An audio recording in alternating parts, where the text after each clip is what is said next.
pense que... Je sais même pas ce que... Il n'y a pas de réaction à avoir, quoi. Si ce n'est que c'est affligeant. Qu'est-ce qu'il vient faire là, le gars?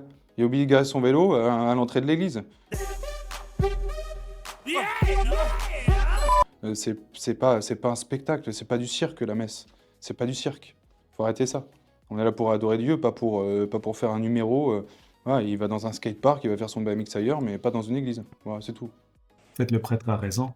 Je sais qu'il y a ce désir d'attirer la jeunesse et les intéresser à la foi religieuse et certaines personnes pensent que c'est une bonne idée d'utiliser tout ce qui les intéresse, vélo, jeux vidéo, différentes activités, mais il y a des espaces appropriés pour cela.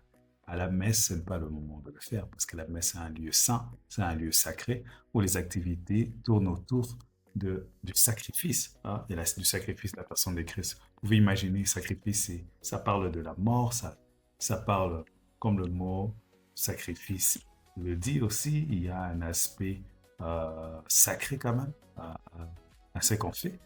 Et voir quelqu'un venir avec un vélo et monter au tabernacle, je comprends que ce sont des jeunes, je comprends peut-être qu'il y a un désir d'attirer la jeunesse en utilisant toutes sortes d'artefacts, mais il faudrait que les leaders puissent gagner en fait en conscience et éviter de tels abus. Il y a un texte que je vais vous lire qui nous vient du Vatican II, appelé Sacrosanctum Concilium, c'est une des constitutions. Quand nous lisons au numéro 22, c'est pourquoi absolument personne d'autre, même prêtre, ne peut de son propre chef ajouter, enlever ou échanger quoi que ce soit dans la liturgie.